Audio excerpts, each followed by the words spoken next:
I'm thinking of an opening sentence because it's just very weird. Every time I come online, I say, "Hey, I am live." Anyway, so people are joining. Hi guys. So as you all know that Menstrual Hygiene Week is going on, so we are going to talk all about periods. So for today's guest is Meenakshi Gupta, who is the co-founder of award-winning NGO Goonj. She will join us to talk all about menstrual hygiene, especially because she's very passionate about the voices of the unheard, and especially women and their neglected issues, and one of which is of course menstruation. So I'm just going to add her. Begin this chat.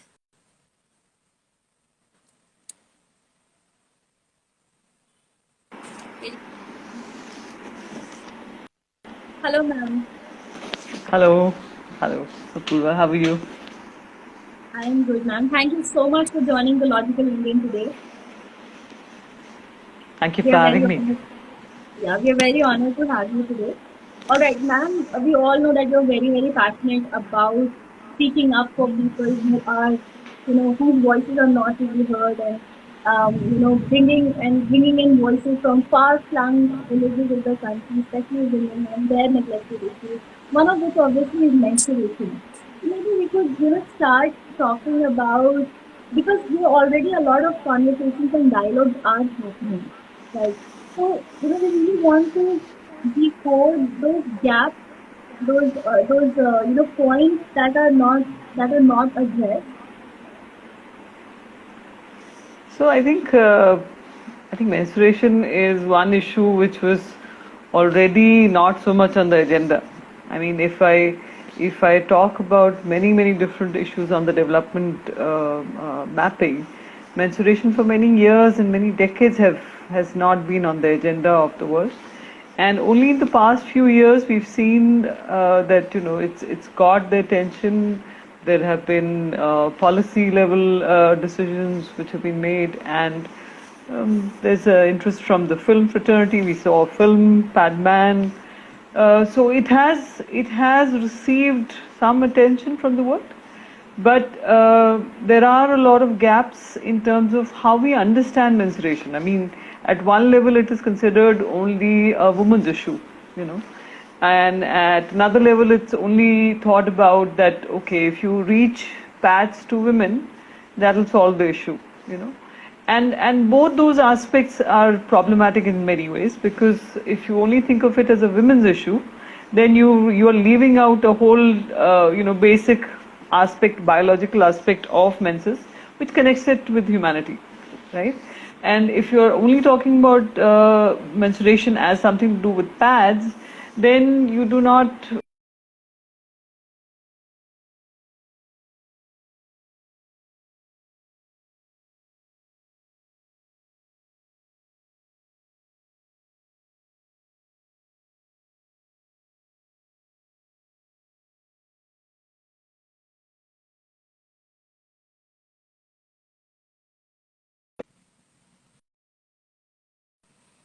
private spaces, different aspects.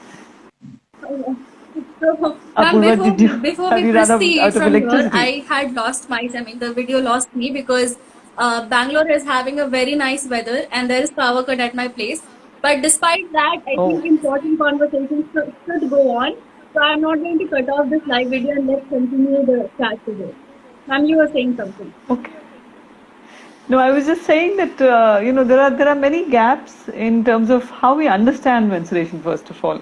And if there are any men in this in the audience right now who are becoming a part of this conversation, I would say, first of all, this is not a women's issue. It is something to do with your mother, your sister, your friend, your cousin, everybody in your family. And secondly, it is to do with their well-being. It is to do with their health. And if you understand that, then the whole culture of the shame and the silence which we all see in our own homes should be taken away, because that is what is stopping women from speaking about their menstruation. And if they don't speak it, they're not taking care of their health. they're putting their health at risk. The practices that we have, many women have around menstruation, the fact that in the villages of India, women are not able to access even basic products. I mean, forget about the pads that you and I use. They are not even able to access even a clean piece of cloth. So there is the whole issue around the access to water, to having a private space, to be dealt with, just to be treated as a equal human being in those 5 days, because we all know there are many practices which make women feel every month, 5 days of the month, that they are less. Either about don't go into the kitchen, don't do this, don't do that, don't sit here, don't do that. There are so many aspects of it which are problematic for women, which I think if we understand it as a human issue, if we understand women as humans, then we will not say this is a women's issue only. Absolutely. So I think the stigma and the myths that is so propagated in our socio-cultural narrative that has always been there, it also sort of affects a lot of you can say confidence of women to do anything in life, to go ahead, and because they always consider themselves as less of a human being. How much do you think? Of course, we know that education helps a lot, but it is still. I mean, there are so many challenges. Education is not really percolated down in really remote places. How can that concern be addressed now? So I think, coming purely from, we never started in Goonj. When we started, we weren't looking at the whole issue of menstruation. If you know about the Goonj story, is that we didn't start off, working on menstruation, but we were trying to highlight the issue of clothing. We were trying to say that this is a basic need. Clothing is a basic need, and even though you say roti, kapda, makan, you say food, clothes, and shelter is the basic need for every human being. But when you start looking at development issues, clothing is not anywhere on the development agenda of any organization, whether it's on a national level or an international level, nowhere. So that's when we started talking to a lot of women, and we realized that women were struggling for even this basic for their menstruation, right? And that's how we realized that it is such a simple thing, and yet it becomes such a difficult thing for a woman to. I often say that for a woman, every month without the basics for her menstruation, it is a disaster. We are in the midst of a disaster like COVID, so I think we will understand being in the middle of a crisis, what it means. Many women would, agree with me when I say that if you didn't have a pad and you suddenly got your periods in the middle of your office or in the mall or anywhere, you would. It just feels like as if, oh my God, I'm in a crisis. What do I do now? It's like a panic. So I think what we realized over the last 15 years is that it's not just an issue of the villages. Of course, in villages, the issues are much more difficult. But even in the cities, we've been talking to, girls in Delhi University. We've been talking to, women coming from corporates. But we realize that women are finding it so difficult to talk about it. You know that going into a chemist shop to buy a packet of pads, is a thing where many women tell us, educated women coming from very good families and all say that, I find it tough to even go and ask for pads. And I think the fact that we are not aware or we are not asking the questions that we need to be asked about menstruation and the products that we use is a very important aspect. When you go and buy a face cream or a soap, you ask all the questions about, is it good for my skin, what ingredients are there. But even educated women do not go into a chemist shop and ask, does it have chemicals, is it good for my skin? You just ask, is it a particular size or a particular brand? That's all you ask. And if that is the level of awareness about menstruation and how it affects our well-being in cities, then you can imagine then how are women in villages of India coping with it? how difficult and how less do they know about how to keep themselves safe. And that is where the Goon's work has been primarily focused on using, we make millions of cloth pads, and we reach out those pads to women in the villages of India as a tool to basically, first of all, open up those conversations where we can get women to speak up and tell them that it's okay to speak up because it is a human issue. And then talk to them about their menstrual hygiene.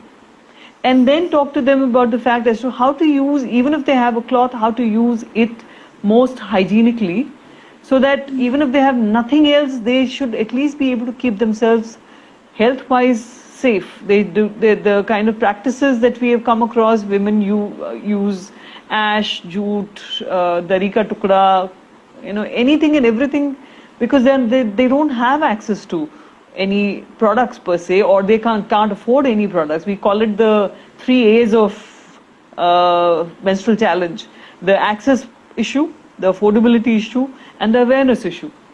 So the access and the affordability might be there in the cities, that many women are able to do that, but awareness is a huge issue. If you do a poll on Logical Indian and ask how many women know how long should one be using a sanitary pad, is it for 1 hour, is it for 2 hours, is it for 5 hours? And women use it many different ways. So if you don't use a product properly, hygienically, then even a sanitary pad can give you itching, can give you a whole lot of problems. So it is for awareness and to make it a human issue that we've been working among this women in the cities and in the villages.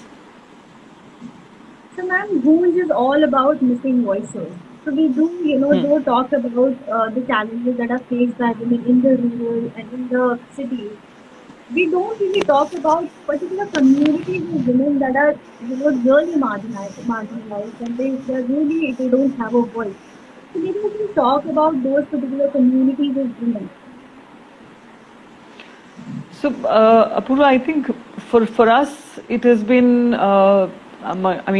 there's no difference. I mean, there are women in even cities who are having a tough time in the slums of cities all across. But we realize that even among women, whether in cities and villages, there are communities of women who are really having a tough time, and their menstrual issues are not getting highlighted.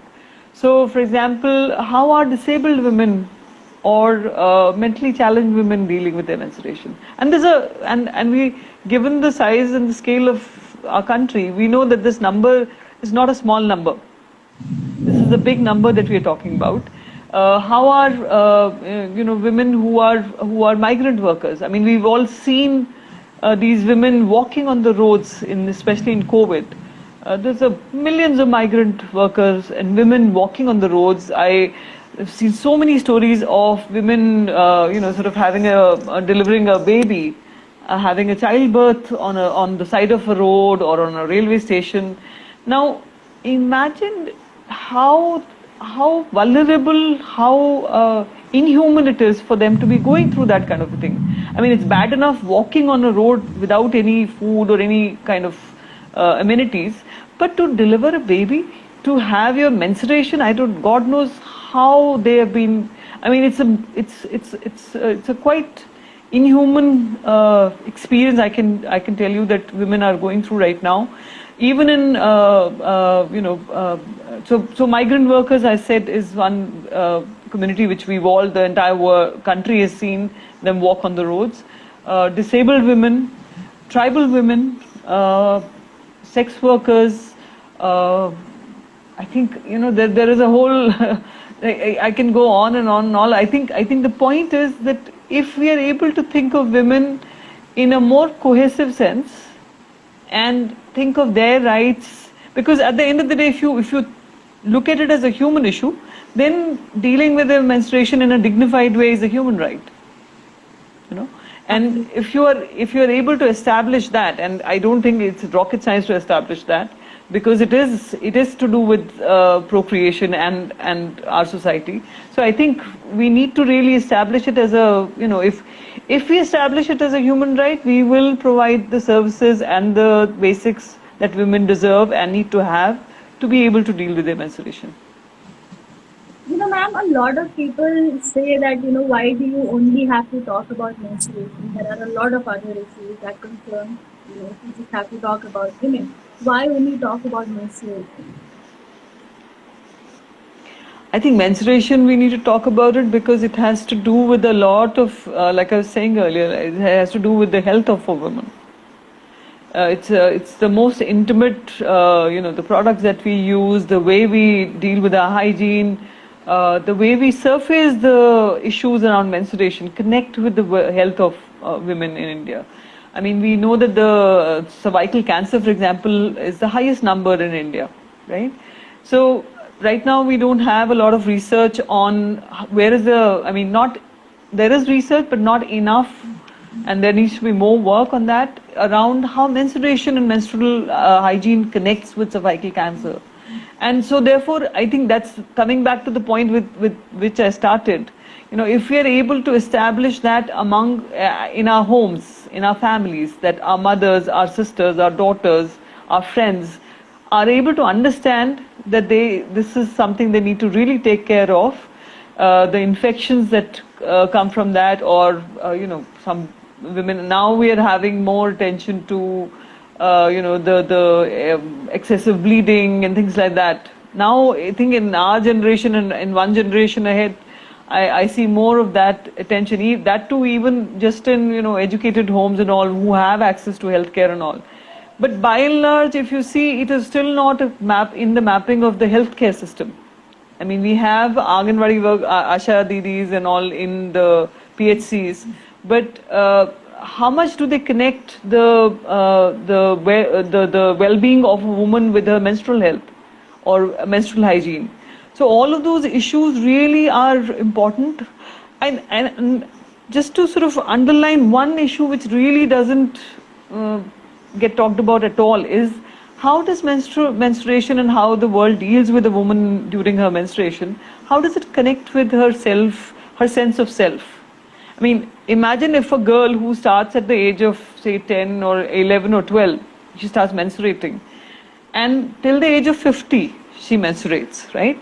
And every month after month, if she's told that she's dirty, she should be doing X, Y, and Z, she should be, she's dealt with in a very sort of less than human way.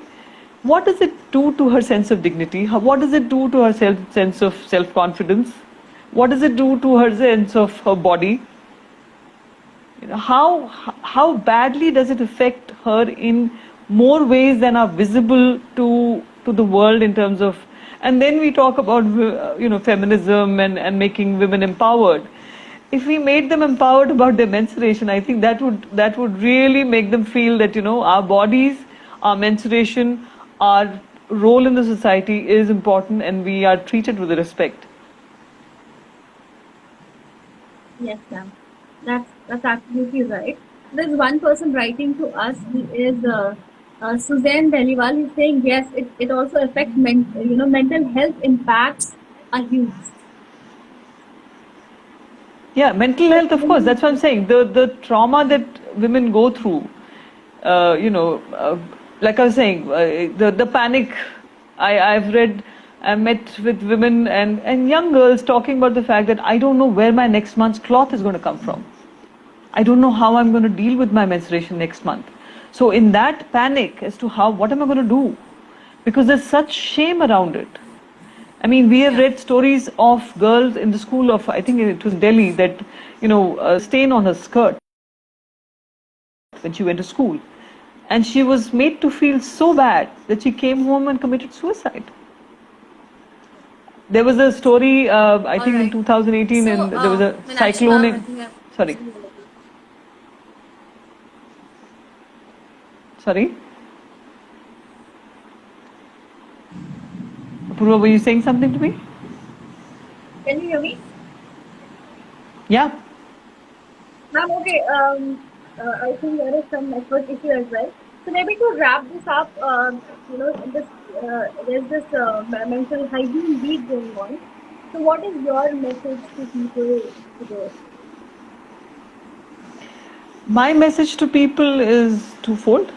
I think one is, of course, sort of giving a shout out that we are doing on 28th of May, which is the Menstrual Hygiene Day, the World Menstrual Hygiene Day. Goonj is holding a webinar where we are trying to bring forth or surface the voices from the ground in the villages of India, in the cities of India, where women are going to be speaking up. And organizations which are working with women are going to be speaking up about the issues, how they've dealt with menstruation in this lockdown time, in the time of COVID. So please do join in. Please do, take part in that conversation.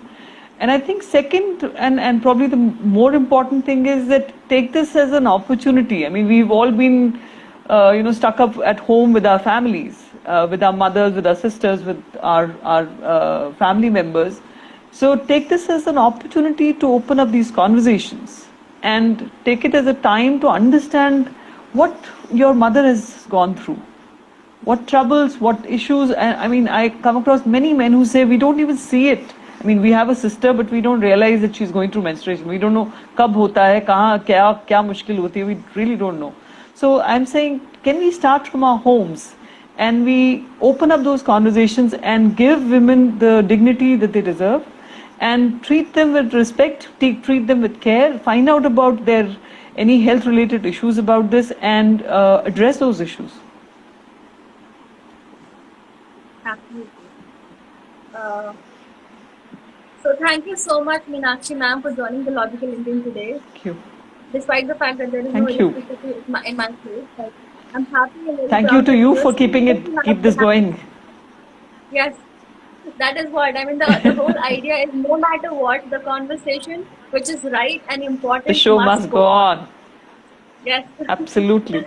Thank you to Logical Indian for having this conversation. Thank you, ma'am. Thank you.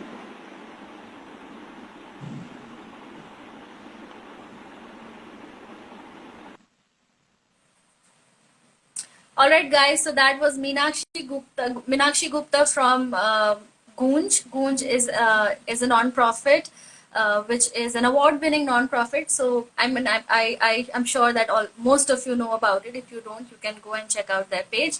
And also, a lot of people are saying that is there no electricity in my place? Yes, there is no. I'm working from home, and I am in Bangalore, and Bangalore Mausam is going really awesome outside the window, which is why there is no electricity inside. Indoors, but the show must go on, right? And this is called being unstoppable, despite whatever situation, despite the fact that there is no electricity. I'm glad that I was still able to get you all the communication, the message, the conversation, which is important. All right, so on that note, before I end the session, a huge shout out to Infano Care for collaborating with the Logical Indian for the Menstrual Hygiene Week. Until then, stay safe and stay logical.